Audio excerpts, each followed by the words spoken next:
SP ದಲಿತರ ವಿರೋಧಿ SP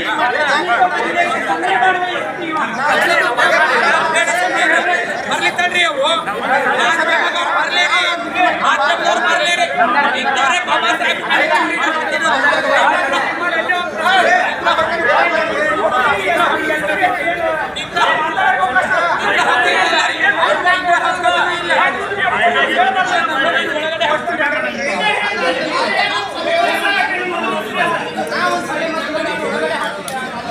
ಬೆಲೆ ಇಲ್ವಾ?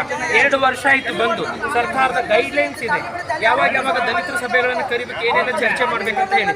ಒಂದು 2 ವರ್ಷ ಆದ್ರೆ ಒಂದು ಸಭೆನ ಕಂಡಕ್ಟ್ ಮಾಡೋ ಯೋಗ್ಯತೆ ಇವ್ರಿಗಿಲ್ಲ. ನಿನ್ನೆ ರಾತ್ರೋರಾತ್ರಿ ಸಭೆನೇ ಮಾಡ್ತಾರೆ. 3 ಜನ ಬರ್ಬೇಕಂತೆ ಟೌನ್ ವ್ಯಾಪ್ತಿಗೆ. ಬರೀ ಪರಿಶಿಷ್ಟ ಜಾತಿ ಒಳಗಡೆ 101 ಜಾತಿ ಅದು. 3 ಜನ ಯಾವ ಜಾತಿನ ಪ್ರತಿನಿಧಿಸಬೇಕು? ಈ ರಾಜ್ಯದ ಗೃಹ ಸಚಿವರು ದಲಿತರು, ಈ ಮುಖ್ಯಮಂತ್ರಿ ದಲಿತ ರಾಮಯ್ಯ ಅಂತ ಹೇಳಿ ಕರೆಸ್ಕೊಳ್ತಾರೆ. ದಲಿತರು ಓಟಿಂದ ಗೆದ್ದು ಬಂದರು, ಅಹಿಂದ ವರ್ಗದ ಮುಖ್ಯಮಂತ್ರಿ ಅಂತ ಹೇಳ್ಕೊಳ್ತಾರೆ.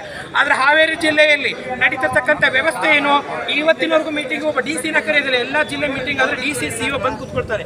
ಕಾಟಾಚಾರಕ್ಕೆ ದಲಿತರ ಸಭೆನೇ ಮಾಡದ. ದಲಿತರು ಬಂದ್ರೆ 1000 ಗಂಟೆ ಲೀಡರ್ಸ್ಗಳು ಬರ್ತಾರೆ, ಅಲ್ಲಿ 200 ಜನ ಕುತ್ಕೊಳ್ಳಿಕ್ಕೆ ಅವಕಾಶ ಇಲ್ಲ. ಆ ಹಾಲಲ್ಲಿ ಏನ್ ಮೀಟಿಂಗ್ ಮಾಡ್ತಾರೆ ಇವರು?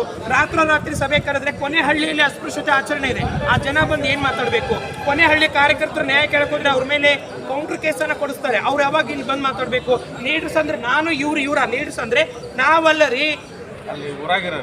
ನನ್ನ ಜನ ಅನುಭವಿಸ್ತಾ ಇದ್ದಾರೆ, ನನ್ನ ಜನ ಕಣ್ಣೀರಲ್ಲಿ ಕೈ ತೊಳಿತಾ ಇದ್ದಾರೆ. ಅವ್ರು ಬಂದು ಮಾತಾಡ್ಬೇಕು ತಾನೆ. ನ್ಯಾಯ ಕೇಳಕೋತ ಲೀಡರ್ ಮೇಲೆ ಕೌಂಟರ್ ಕೇಸ್ ಕೊಡಿಸ್ತಾರೆ, ಸುಪಾರಿ ಕೊಟ್ಟಿವ್ರು.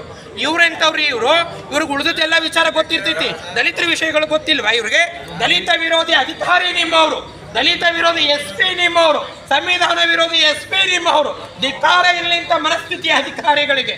ಕೂಡಲೇ ಇಂಥ ಅಧಿಕಾರಿಯನ್ನ ಘನ ಸರ್ಕಾರ ಅಮಾನತನ್ನು ಮಾಡಬೇಕು. ಮೇಡಮ್ ಲೆಟರ್ ಕೊಡ್ತೇವ್ರಿ ನಾವು.